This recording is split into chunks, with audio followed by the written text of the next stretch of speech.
This episode of Before Everything Changes is brought to you by Grandma Candy. Nobody knows where it comes from. Nobody knows how old it is. It's either strawberry, butterscotch, or Christmas 1987. It's been sitting in the same crystal bowl since Reagan was president. Still wrapped, still edible. Probably. Use promo code It Stuck to the Wrapper, but I'm gonna eat it anyway, and receive 4,300% off your next handful of mystery candy and a complimentary lint covered peppermint. Grandma Candy, now with 60% more pocket length.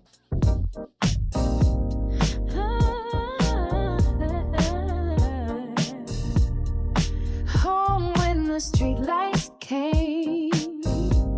Life before the internet game. Laugh, rewind, it all remains.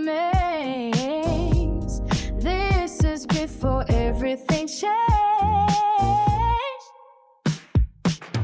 Cartoons, candy, mixtape plays.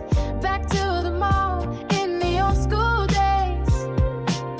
Kicking it back with stories exchanged. This is before everything changed.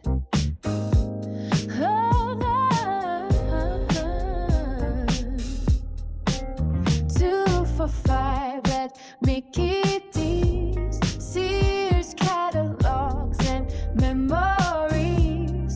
Eclectic is taking you back. Just turn the page to before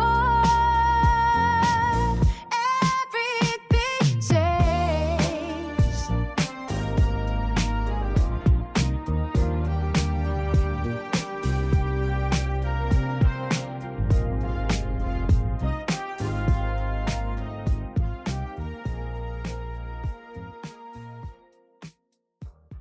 What's up, everybody? Before everything changed, before school lunch changed. School lunch in the 80s was different. First of all, nobody was asking us what we wanted. There wasn't 12 options. It wasn't a food court. And damn sure wasn't a Pizza Hut and a Starbucks. It wasn't a grab and go station. It was lunch. That's what would happen. You don't like it? Well, that's tough. And somehow we survived, though. We survived the entire childhood eating food that occasionally cannot be positively identified. It's food. But you know what was cool? They would, in school, in grade school, they would give us the monthly menu. And you were supposed to give it to your parents, but they didn't care. But it would give you a lunch for the entire month. And it was like a calendar, and it had what was in. As a kid, that was important documentation, because we studied that menu, because you needed to know what was coming. On Monday, Salisbury steak. Yuck. Tuesday, filet of fish. Or fish fillet. I apologize. Also, yuck. Wednesday, pizza. Fucking let's go. Thursday, ribicue. All right. And then Friday, maybe it was tacos. So we got a decent week. But you knew pizza day 2 weeks in advance. That menu was our version of checking restaurant reservations, except for the restaurant was legally requiring you to attend. It was you had to go. Then you had your hot packs and your gold packs, and then the foil joints. It was basically two economic systems. You either had your hot lunch at school, you were trusting the cafeteria, or whatever your parents packed. Brown bag, lunchbox, sandwich, some chips, maybe a cookie, juice box, a Capri Sun, if you will. But everybody inspected everybody's lunch, because lunch was also barter economy. I'll give you these chips for that cookie. I'll give you my dessert for your pudding. And if someone was going to take pudding, that was your mark every day, because nobody likes pudding. But nobody taught us economics. The cafeteria handled that. And me, because I didn't grow up in a family of means, I had my lunch ticket, reduced lunch, because we were poor. But before everything became electronic, we had lunch tickets, actual physical evidence that you were authorized to eat. Oh, and don't lose it. Now there's an administrative situation. You're 8 years old and standing in line like, I seem to misplace my dining credentials. Uh, can I? But which is bullshit. It's like, you know me. I ate here yesterday. Like, just give me that fucking foil pack. Like, all of a sudden, I'm not authorized to fucking. It's the same people. It's the same school. And meanwhile, everybody is yelling, "Hurry up!" because they're hungry. Also, what I found, what was brought to me with the school lunch was the spork, the universal utensil. Not a spoon, not a fork, and not particularly good at being either. Apparently, the school decided, why give these children 2 utensils when we could give them one that's bad at everything? You need to scoop something, spork. Need to stab something, spork. You want to cut that Salisbury steak? Good luck. You basically had to use the side of it like a plastic saw. You just had to try to carve. So performing minor surgery with cafeteria equipment. There's no salad. Today's schools, they have conversations about balanced nutrition, you know, like vegetables and fresh options and salads. We weren't doing that. Nobody ever said, would you like the garden salad? There was no garden. The closest thing we had to a salad was if some shredded lettuce accidentally fell out of your taco. That was your vegetable. Again, we only had 4 food groups back then, I promise. Yeah, that Salisbury steak, I keep saying it because it was one of those foods that only seemed to exist in institutions. School cafeteria, Salisbury steak. A TV dinner, Salisbury steak. In prison, Salisbury steak. Anywhere else, never saw it. You've never gone to Ruth's Chris and said, chef recommends a Salisbury steak. What even is Salisbury steak? It's like hamburger meat that got dressed up for a job interview. Put some gravy on it. Give it a fancy name. Now it's Salisbury. Then that fucking fish fillet, it wasn't salmon, it wasn't cod, it wasn't tilapia. It was just fish fillet. What kind of fish? Don't worry about it. It's fish. It's all the information you're authorized to receive. It's rectangular, it's breaded, and it's approximately the same dimensions as a pencil case. And somehow, we're eating this at 11:17 in the morning. Now, I did like the Ribicue. Ribicue was what fucking McDonald's McRib is. It wasn't barbecue ribs, but, you know, because nobody was slow cooking ribs at 5 in the morning. It was a foreign piece of meat, vaguely shaped like ribs, covered in barbecue sauce, and they give you a bun, and you know, that was what. But I ate it by itself. I don't like bread, but you put enough barbecue sauce, you put 8-year-old. I'm not asking any questions, man. I'm good. This episode is brought to you by School Lunch Chocolate Milk, the tiny carton that somehow disappeared before you even took a bite of your pizza. And yes, stabbing the straw through the back happened to all of us. Use promo code Shake It First, Regret It Later for 4,800% off of staying the lunch trays. School Lunch Chocolate Milk. Gone before your lunch even started. This is before everything. Then we had the tacos. Tacos was an engineering project. It should have been exciting, except for they didn't necessarily give you a taco. They gave you taco components. Here's the meat, here's the cheese, here's some lettuce, and here's your shells. Build it yourself. Fuck out of here.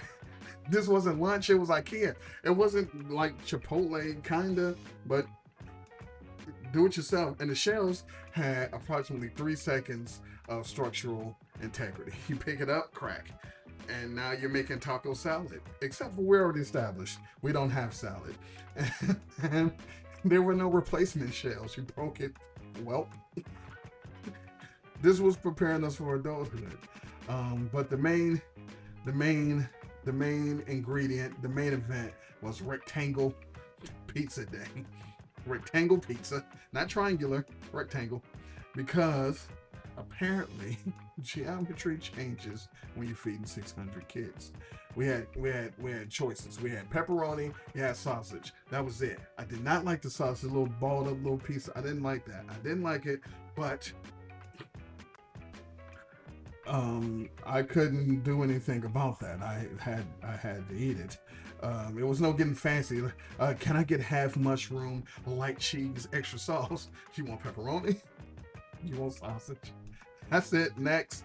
And somehow, the thing was that rectangular piece of institutional pizza was fucking delicious. Was it good pizza? I don't know.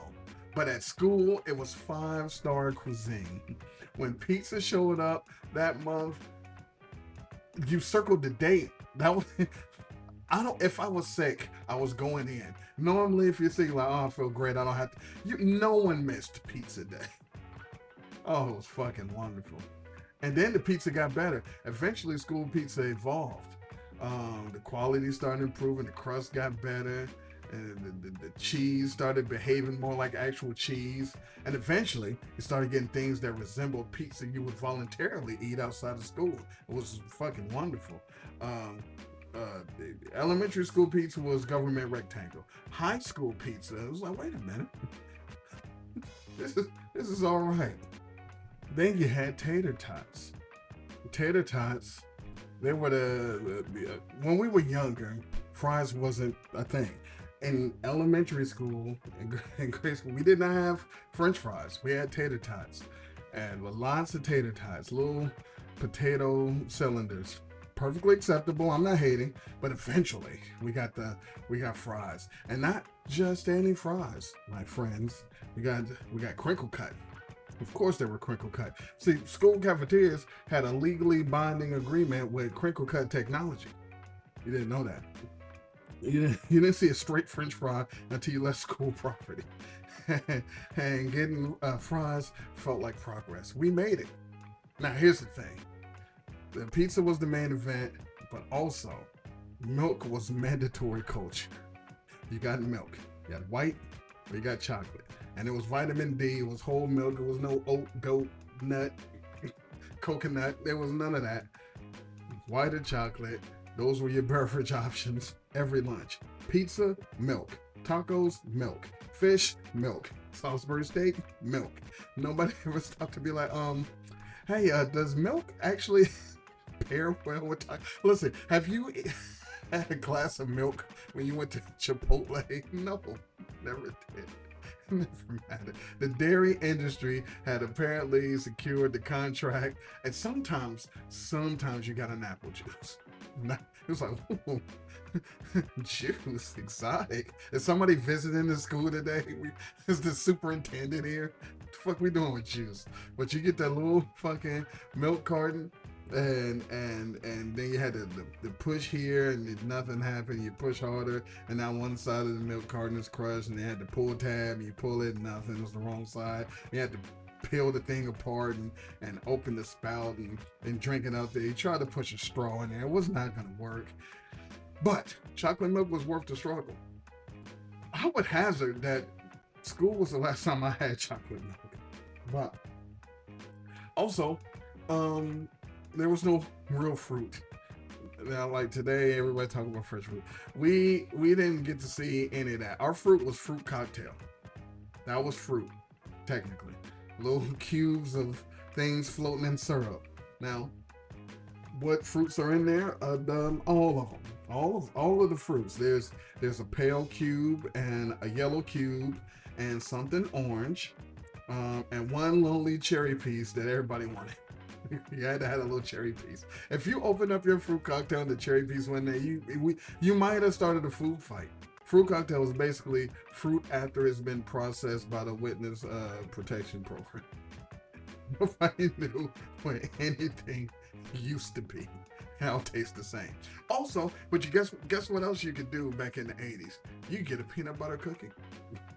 And there's something that sounds completely insane today. The peanut butter cookies at school, they gave children peanut butter cookies, just handed them out. No warning, no paperwork, no designated peanut containment zone. Today, you might as well brought in napalm. Back then, hey, here's a fucking peanut butter cookie with the lines on the top, the little hashtags. I'm like, oh, thank you. Just sitting at the table with 14 other kids, just nobody knew nobody was allergic. They're just eating, just 1985, just enjoying fucking peanut butter cookies. Oh man, lunch was different. It was great. We also had breakfast. We had breakfast. It wasn't complicated at all. If you ate breakfast at school, first you had to have your lunch ticket, and they had a little box that they had punch for breakfast. They wasn't doing omelet stations. With cereal, milk. I don't think they gave you juice, but you either had cereal, milk, or you had super donuts. I don't know who came up with super donuts, because putting the word super in front of a donut somehow made it seem like it was a nutritional delight. It was a part of the program. What did your kid have for breakfast? A donut? No. It was a super donut. Oh, okay. But the super donuts, they had no frosting, no glaze. It was a plain donut, and it tastes better than everybody's donut. It was super donut. I tried one about 10, 15 years ago. It wasn't the same. I don't know what they did to the super donut. I think they tried to make them healthy, but those were incredible. And then you got the high school, and in high school it changed. Lunch in high school was different because we was moving up in the world. We had French fries and better pizza and more choices. But then, and see, this doesn't sound like anything to you guys if you're younger, but for people ancient like me, we got vending machines in the cafeteria. Oh my God. I don't have to eat what's on the menu. I could go buy something. That changed everything. Chips, candy, drinks, snacks. Now lunch wasn't just lunch. I had options if you had a couple of dollars. And, more times than not, I didn't. But I gambled, I hustled, I figured it out. We had, in our high school, we had heated vending machines. The Hostess snacks sitting in the honey buns and the Hostess apple pies and cherry pies sitting in a warm vending machine. To put your money in B7, and oh boy, then your milk is really talking about something. Oh, 2 warm honey buns and a chocolate milk. I'm no good 6 period. It's a wrap. But now, well, before, kids got everything. We had generic shit. It wasn't necessarily a major restaurant logo attached to our shit. No, like I said, no Pizza Hut, no Starbucks, no branded cafe experience. I wasn't walking around holding something that looked like you brought it out the mall. The cafeteria wasn't trying to be a restaurant. It was just feed these kids before the bell rang. And we had about 25 minutes. Here's your tray, here's your spork, white chocolate, keep moving. Well, at least we didn't have it like the prison trays where you go and they just put a ladle into something and flop it onto your tray. At least we didn't do that like I was inmate 3472 getting the Salisbury steak and they flop some gravy on it. But still, some of the stuff still looked like it. But it was great because everybody ate the same thing. And that's one thing that's easy to overlook. Lunch was for better or for worse, a shared experience. Everybody knew it was taco day. Everybody knew it was pizza day. Everybody knew when it was something terrible day, like what they had for some kind of casserole or some kind of. I'm never eating that, but it was like, yo, you eating school lunch today? Nah, it's fish. I'm like, yeah, nah, I get it. And then you always had the people. It was people that would trade their lunch. You always knew who to fucking go after. It was just a good time. But thank you for hearing me talk about tater tots and crinkle fries and the spork and rectangle pizza. I appreciate you. And in the meantime, in between time until next time, before everything changed.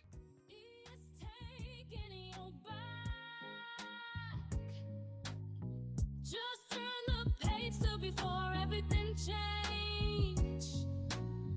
This is before everything changed. Eclectic.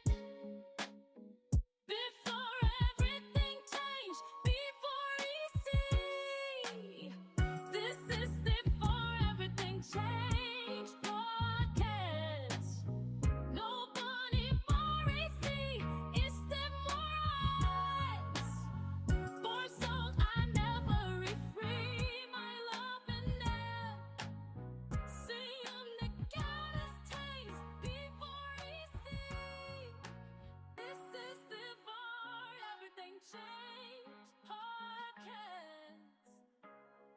This is before everything changed.